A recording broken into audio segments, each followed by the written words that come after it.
Yeah, I should probably call this segment reversing out the drive, because I'm doing it every day, aren't I? Anyway, we'll just do that and then we'll be off. It's dog walking time.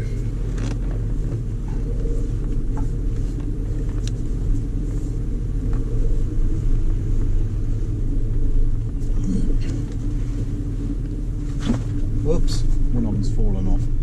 Now, as it's dog walking time, I'm going to tell you a dog story today. Just a second. Yeah, I'm going to tell you a dog story today. So, there's this guy I know. He's in the RAF, okay, the Royal Australian Air Force, and he's fairly senior, and he's a mumbler, right? He's an aggressive kind of a guy. There's a pent-up aggression there, you know. Anyway, every year, my eldest son, he plays the last post at a big dog show, right? It's on Anzac Day, which is a day in Australia when it's like a Remembrance Day, right? Remembrance Sunday, that sort of thing, you know, people who've fallen in the wars. I actually think it's quite an important thing to remember and to, well, not celebrate, but to go along to. Anyway, my son plays the last post on the trumpet. He's bloody good on the trumpet, right? And the guy lived near us, him and his family. We got a big RAF base near us here. Anyway, they show dogs, right? They've got these huskies, and so they show them, and that's one reason they're at the dog show. But also, what he does is, you know, dresses up in all his finery. Just a big pothole there I had to avoid. In all his finery, and you know, mumbles his way through a thing. He talks like this. This is how he goes. He goes, "Well, we're all gathered here together today.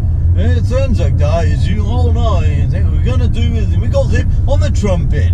Then he's going to play the last post." And he's like this, you know. You can't. How they understand him in a war situation, I don't know. I could imagine him giving orders. Everybody would be going, "What?"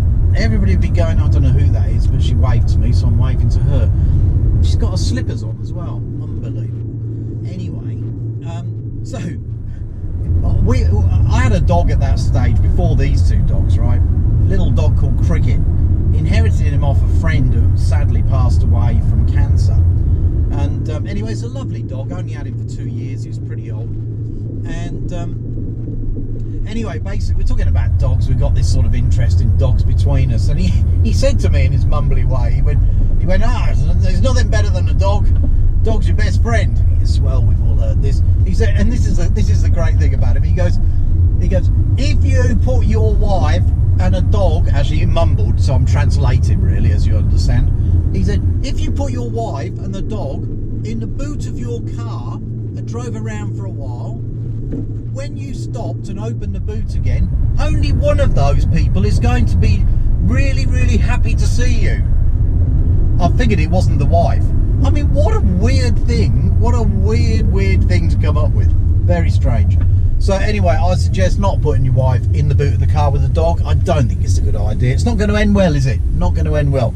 Anyway, here we are. There's a few cars here today, so we'll just have a bit of a look around and see which way we're going to go. Rightio. Talk to you later.